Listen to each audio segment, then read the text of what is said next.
Assalamualaikum warahmatullahi wabarakatuh. Yang terhormat Koor Prodi Pendidikan Teknik Elektro Bapak Masus Subekti SPD MT. Yang terhormat dosen penguji sidang kali ini. Yang terhormat dosen sekretaris sidang kali ini.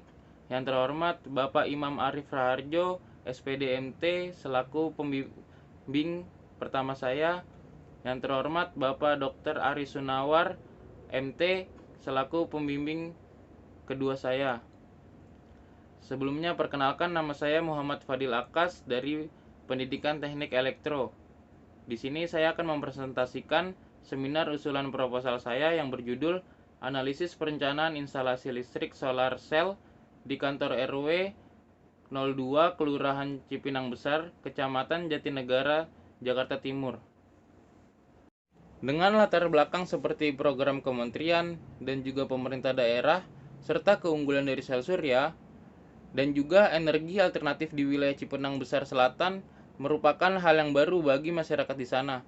Untuk memberikan edukasi pada masyarakat terkait energi alternatif cahaya matahari, kantor RW setempat merupakan tempat yang sangat strategis karena kegiatan masyarakat berpusat di kantor RW seperti pengurusan surat-surat, rapat RW, pengajian, dan lain-lain. Sebagai contoh serta awal masuknya pemanfaatan energi matahari sebagai sumber listrik di daerah tersebut. Identifikasi masalah. 1. Kantor RW merupakan fasilitas umum yang belum memiliki sumber listrik mandiri. 2. Tidak adanya pemanfaatan energi matahari di Cipinang Besar. 3. Terbatasnya beban yang dapat ditanggung oleh kantor RW. Pembatasan masalah.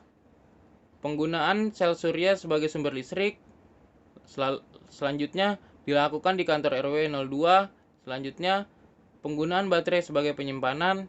Selanjutnya beban yang digunakan adalah lampu dengan pembatasan beban yang disesuaikan. Perumusan masalah. Berdasarkan identifikasi masalah dan batasan masalah yang telah dikemukakan sebelumnya, maka rumusan masalah dalam penelitian ini adalah bagaimana rancangan panel surya sebagai sumber listrik untuk penerangan di kantor RW 02 selain mengandalkan sumber listrik dari PLN sehingga dapat berdampingan. Tujuan penelitian.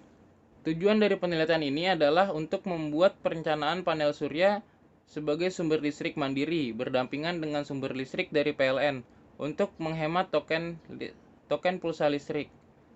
Yang kedua, kegunaan penelitian. 1. Bermanfaat dan memberikan kontribusi khususnya pada pengembangan ilmu di bidang kelistrikan yang berhubungan dengan penggunaan sel surya di kalangan masyarakat awam. 2. Hasil penelitian ini diharapkan membantu manusia dalam sistem kendali dan penggunaan sumber daya alternatif. 3. Hasil penelitian ini dapat dijadikan referensi untuk pemasangan dan pemilihan komponen pembangkit listrik tenaga surya. Selanjutnya, tempat dan waktu penelitian. Penelitian ini dilaksanakan di kantor RW 02 Kelurahan Cipinang Besar, Kecamatan Jatinegara, Jakarta Timur. Penelitian ini dilaksanakan dalam rentan bulan Desember tahun 2019 sampai dengan bulan Juli 2020 untuk mengetahui perencanaan solar cell yang baik dan tepat sebagai alternatif energi listrik bagi kantor RW ketika terjadi pemadaman listrik oleh PLN ataupun sebagai sumber listrik berdampingan dengan PLN. Masuk ke komponen PLTS. Komponen PLTS yang pertama ada panel surya.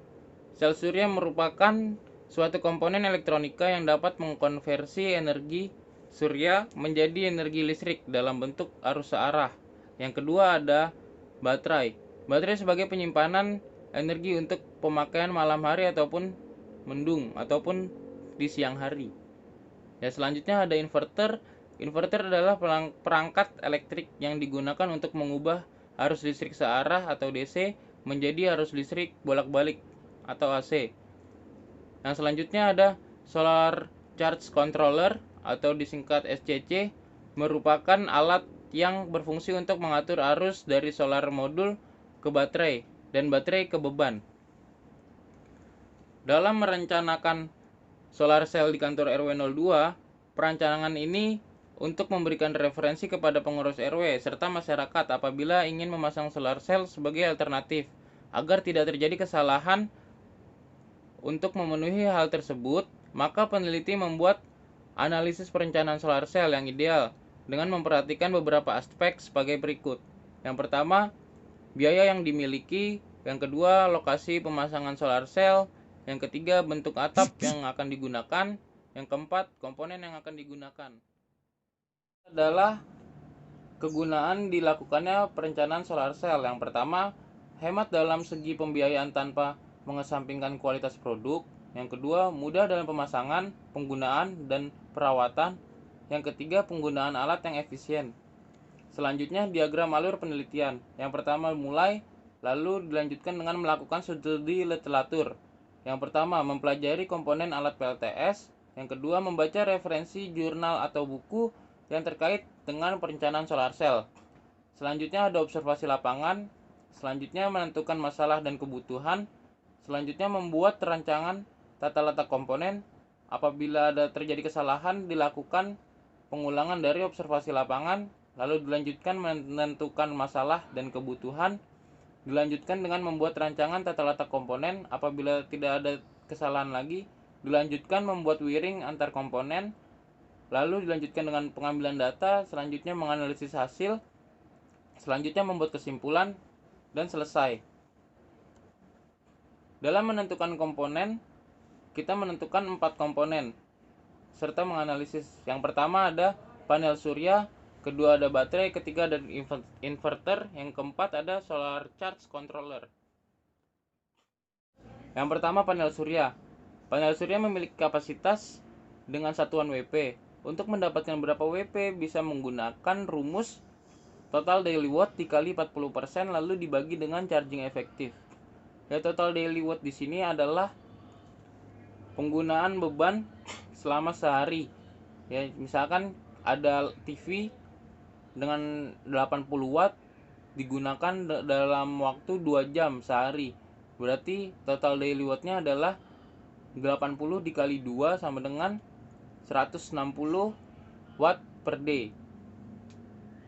Lalu dikalikan dengan 40%. 40% ini adalah asumsi untuk rugi-rugi. Jadi kita menggunakan panel surya tidak boleh yang pas-pas gitu. Jadi total daily watt-nya bukan total daily watt ya. Jadi ukuran panel suryanya harus lebih besar dari beban yang akan kita tangguhkan gitu. Nah, selanjutnya ada charging efektif. Dibagi charging efektif adalah lama waktu penyinaran rata-rata dalam sehari. Ya, kita di sini memakai data dari BMKG sekitar 4 jam. Setelah mengetahui berapa WP yang akan ditangani oleh panel surya, kita dapat menentukan spesifikasi untuk panel surya yang akan digunakan. Selanjutnya ada baterai. Ya, baterai yang digunakan adalah baterai yang khusus untuk solar system. Ukuran baterai ditentukan berdasarkan tegangan dalam satuan volt dan daya dalam satuan ampere jam atau Ah. Kebutuhan baterai harus juga mempertimbangkan hari otonomi atau hari-hari di mana matahari tidak bisa terbit karena cuaca. Biasanya diperhitungkan agar sistem tetap aktif walaupun cuaca mendung, sehingga photovoltaic system tidak bisa mengonversi daya matahari selama 3 hari. Kapasitas baterai bisa menggunakan rumus total daya dikali 3, ya tadi untuk memperhitungkan 3 harinya, lalu dibagi dengan 0,85 dikali 0,6 dikali 12 dari. Selanjutnya ada inverter. Untuk support sistem AC, maka perlu disediakan inverter yang mengubah arus dari DC dari aki menjadi AC sehingga dapat dipergunakan untuk instrumen berbasis arus AC. Besar inverter yang diperlukan adalah minimal sama dengan total daya instrumen yang dinyalakan bersamaan. Lebih baik lagi, lebih besar. Selanjutnya ada solar charge controller. Dalam menentukan solar charge controller, perlu memperhatikan spesifikasi dari panel surya yang biasanya ada di belakangnya. Ya, dalam spesifikasi panel surya terdapat nilai ISC atau short circuit current. Nilainya dikalikan dengan jumlah panel surya. Hasilnya merupakan nilai minimal dari charge controller yang dibutuhkan. Selanjutnya ada perencanaan wiring komponen PLTS. Berikut adalah gambar dari perencanaan wiring komponen PLTS. Ini dari panel surya, lalu dilanjutkan ke solar charge controller, lalu selanjutnya ada yang ke baterai dan ada juga yang ke inverter, baru dari inverter ke beban. Ya, berikut adalah tata letak komponen pada box panel. Jadi komponen-komponen ini ya seperti inverter, baterai, dan solar charge controller tidak dipasang di luar, tetapi dimasukkan di dalam box panel agar lebih rapi dan juga dalam perawatan lebih mudah. Lalu panel surya berada di luar dan juga stop kontak beban ada di luar box panel. Mungkin itu saja yang ingin saya sampaikan. Apabila ada kekurangan, mohon maaf. Kurang lebihnya, wassalamualaikum warahmatullahi wabarakatuh. Terima kasih atas perhatiannya.